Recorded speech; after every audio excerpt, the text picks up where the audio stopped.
Rodney Peete taking over for Randall Cunningham. And if you don't think that they script how many plays the players are in, listen to this. Last week, Randall Cunningham was in for 33 plays. Tonight, he was in for 33 plays again. So they knew exactly how many plays they wanted him to play. And now Peete, who last week was 8 for 11 for 92 yards and 1 interception. At the press box. First down at the 20. Carney, Chris T. Jones, and Kelvin Martin, the wide receivers. Charlie Garner, the running back. Here is Garner. Nice block by Lester Holmes. Charlie Garner with a head of steam. Victor Green making the tackle. Big game last week for Garner. He gained 29 yards and was the leading receiver. Watch big Lester Holmes is going to come out here and boom, come right back inside, clear that whole side wide open. Does a good job of pulling, get on the back or get the big body, move it out of there, and then just allow Charlie Garner to move through it. They said we were going to see some of Lester Holmes at tackle tonight. So far, we haven't seen that. But they've got to get a look at him, and it's a different footwork for Holmes from guard to tackle. Inside a guard, you try to stay square. When you move out to tackle, you have to post and hold your inside. Maurice Johnson is in, the second tight end, and Garner moves forward, and he has enough for the first down. If you notice, Garner wearing a different number. Last year he wore number 25. He's wearing number 30, and that's the number he wore at the University of Tennessee. Otis Smith, no longer with the club, wore that number last season. Charlie Garner, the kind of player that you have got to get his hands on the football 10 to 15 times a game. 10 is not enough. Right. He is going to make something happen with a screenplay or busting something up the middle. He's got great feet, got great speed. Rookie from Mississippi State, Fred McCrary, number 41, who the Eagles like very much on the receiving end, has the catch and is wrestled out of bounds by Victor Green. McCrary, who was a 6th-round pick out of Mississippi State, and scored a touchdown last week against the Falcons. Yeah, and he really showed up in special teams.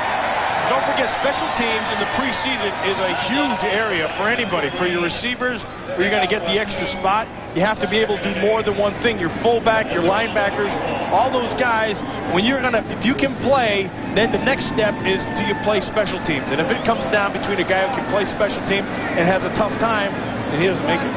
Great turnout here at the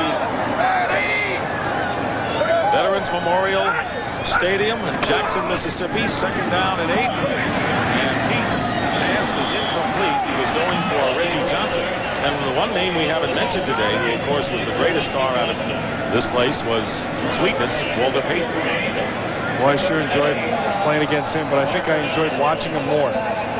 The danger was when you were playing and you were watching at the same time.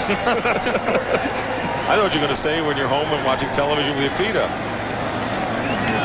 There's Randall Cunningham, who was 8 for 15, 33 plays in the first 2 preseason games. Waters with 11 carries, 33 yards, and the touchdown.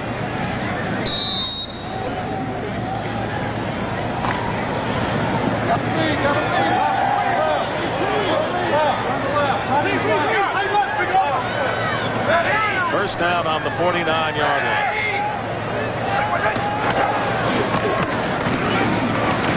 Charlie Garner diving forward. Last year, Garner broke in and had a great game against the 49ers with 111 yards before he injured his ribs. And then the next week, he had 122 against the Redskins. And I guess the key with Charlie Garner is to spot him, not to play him too much, because he could be a little fragile that way. Yeah, he's not the guy that you're going to have him carry the ball 30 times a game. But if you can get the ball in his hands like 10 to 15, then you and augment him with Ricky Waters and passes out of the backfield and stuff, he'll be fine.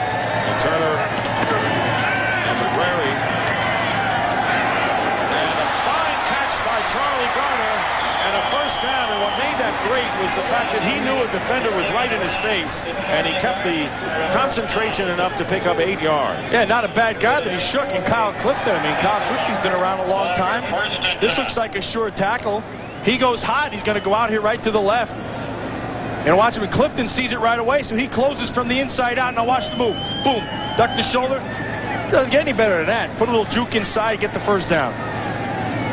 Now in the backfield for the Eagles, Fred McCrary, the fullback, and Derek Witherspoon. First down on the 40-yard line of the Jets. Pete has protection, and the pass to McCrary out of the backfield, and and he's down to the 34-yard line, a gain of about 6. Right now, let's go down to Don. Don? Hey, Dick, you were talking about Walter Payton. Of course, he played right here for Jackson State, grew up in Columbia, Mississippi, 80 miles from here. He's not here tonight, but Payton is his brother Eddie, who is the golf coach at Jackson State currently. And by the way, for Eagles fans, do you remember that Wilbur Montgomery originally enrolled at Jackson State, but then transferred, went on to stardom at Abilene Christian before becoming an all-time Eagles great? Back upstairs. All right, thank you, Don. A little touch of history and golf coach. Eddie Payton, second down and 4. Nice block by McCrary. Derek Witherspoon with a good cut to the outside, gets inside the 25-yard line, and another Eagles first down, a gain of 10. That was Vance Joseph. It's easy to see why the Eagles staff likes McCrary 41. You're going to watch him on the lead right here. Backer's going to come. He's going to fill that hole. Watch this right here. Boom, boom. Get the face in. Moving to the outside. That allows Witherspoon to blow right up inside. You got to be able to play special teams, but look, it always comes down to being tough. You got to be able to want to bloody somebody's nose. McCrary looks like he's willing. Garner back in there with him. First down on the 24.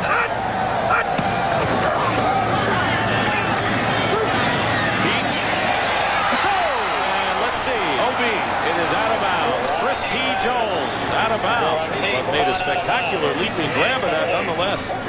Well, you saw the official drop his hat. That means he was OB. He's out of bounds. Well, he's going to be able to get there. But a good job of going up. You see right there, he's going to step. Official will take the hat off. That ball is not catchable. Chris T. Jones works off the jam, and then he just loses his awareness and lets the ball play him. He's got to be able to play that ball. Pat Terrell defending on the play. Jeff Seidner in the game now as a wide receiver. Second and 10. 10th play coming up. On a design rollout, here is Pete. And the pass to Kelvin Martin. Minimal game, and the clock continues to run to not get out of bounds. Yeah, McCrary again. You're going to watch him on the right side, right over here. He's going to get his block, which allows Pete to be able to roll out this side. This time he's going to go low. If you're going to be an effective fullback in this league, you have to be able to stay up high and then change things up, because you can't always do the same thing. Guys just sit there and wait on you. So you just cut the guy's feet out from under him. Now you put a little doubt in your mind where you're going to be, and that allows the next block to be a little bit easier. This has been the most impressive drive by the Philadelphia Eagles in this game. Third down at 8. The 11th play coming up. Pete is going to take off. First down, and he gets the first down. So he was aware of where the sticks were, and Pete, who of course was with the Lions and last year in the playoffs with the Dallas Cowboys, replaces Bubby Brister, and now Brister is doing the same thing Pete did with the Jets. This is good awareness by Rodney Pete. Now he knows where he wants to go. The ball's not there. Pulls it down. Hey, everything opens up inside. Good job by Seidner of turning it into a blocker and allows Rodney Pete to pick up the first. Last year, the Eagles were 26th in the red zone. They're 1 for 1 in the red zone in this game. And the give is to Garner. He gets to the 10-yard line. Interesting that since Brister and Pete have come in, the offenses have looked a lot sharper. Well, you're also playing with different people, so you can't just always throw it on them. But you know, they're both experienced guys. They should do well in the preseason. They're not going to see anything that they haven't seen. They've both been starters. They've both had success, so you expect them to do well. And that's not a knock to the others. It shows that you have good backups. Right, you're engineering a pretty cohesive drive like this. Both teams. Second down and 7. On the 10-yard line. Chris T. Jones and Kelvin Martin, the receivers. Now they send Garner in motion. Pete avoids a rush. And Pete throws. Intercepted. Intercepted by Anthony Pryor. I'm going to tell you what, Witherspoon just absolutely, that was Charlie Garner, 30. Killed somebody on the comeback. Pryor on the pick. Rodney just tried to force it in instead of just throwing it away. So the Jets with their second interception of the game. Dodge a bullet there, and we'll start out at the 20. Watch and listen to Charlie Garner's hit. Yeah, Yeah, see, he knew it, too, right away. I mean, he got so happy he started dancing over him. Kurt Barber just got drilled. Charlie Garner, who's interception anyway, ends that Eagle bid, and now Bubby Brister back at the helm from the 20 has Dexter Carter and Fred Lester in the backfield. Play fake. Bubby's going to go deep. Pass downfield, and a great defensive play downfield by number 15 for the Philadelphia Eagles. Yeah, Jerome Henderson. 26. Yeah, that was Jerome Henderson. Well, he got on his horse and he just ran. Tom Garlick. Yeah, he ran stride for stride the whole time. He saw it all the way. He was manned up. He just got out in front. That's very good defense. Actually, I thought 15 because Henderson had beaten the receiver downfield. So Jerome Henderson also fighting for a spot. Backup cornerback with Bobby Taylor. Second down and 10. Dexter Carter trying to turn the corner and written down by Jerome Henderson and a flag. Looks like they held Daniel Stubbs and they're going to take that one back. You know, I'm watching Mike Mamula, 59, the rookie, and I'm watching through this game, and the one thing really stands out to me. Repeat second down. And they got the hold, take it back 10 yards and repeat the down. But the one thing that's really stood out to me is he has to learn how to rush back underneath, inside. Right now he's one-dimensional. All he's doing is going outside, outside, outside. And all that does is it takes away half of your game. And so the offensive tackle knows you're going to be rushing outside. Heck, he just sets, doesn't even have to post inside. Mamula will be a lot more effective once he learns how to come back underneath. Kind of like the way Pat Swilling has been doing it lately from the outside linebacking position when he's been out of the plays. Second down and 20.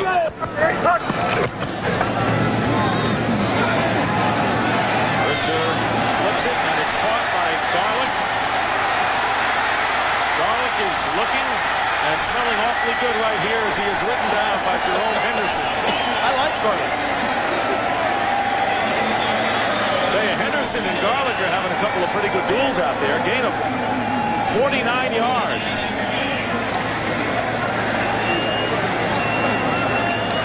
Watch, there's a great awareness by Bubby Brister. He knows he just has to pop this thing right over looking at it. And Garlick's off to the races. And then a good job by Henderson, once he sees it, of turning and getting the angle. Run to his top shoulder. Now, Garlick is from Fordham University, and once upon a time, Fordham was a football power of the 7 blocks of granite. Vince Lombardi was there. So he's trying to make a bid. First down on the 41-yard line. Here's Dexter Carter. Flag is down. And Carter was hit first by Derek Oden. That looks like it's coming from the umpire again, which is another holding call. Well, who would have thought that Tom Garlick and Curtis Caesar would be heroes for the Jets in this Holding. game? Number 63. 10 yards. Repeat first down. Carlton Hasselrig, who had his personal problems with the Pittsburgh Steelers. Jets giving him an opportunity. Where's the needle? Oh, hey, look at that. You can disrobe Daniel Stubbs right there. Pull that thing, run all the way out to the, be like Bugs Bunny. Everything comes right apart. Unravel. Stubby's losing his threads. They named the sandwich after him down in Dallas when he was at the, the Stubbs sandwich. First down and 20 after the penalty. Brister's throw was incomplete. Brady was downfield, and flying through the air again was Jerome Henderson.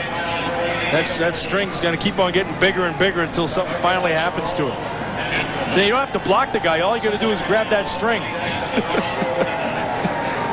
He's getting a workout over there. Mamula's on him. Now you wonder how the heck all those rips and tears got there. Well, see, offensive linemen, they don't hold. They need a seamstress. They never hold, which is why there are no tears in his jersey. Rose! Boy, it's got to be pretty hot. He's got that gray sweatshirt underneath, long sleeve. Second down and 20. 1:09 remaining in the third quarter. Brister going to take off. And Brister is going to take a hit before he goes down. Tell you what, he wasn't about to go out of bounds and take the easy way out as Stubbs with a little shove. Stubbs with a little shove. He's working on Mamula over there. or Mala rather, and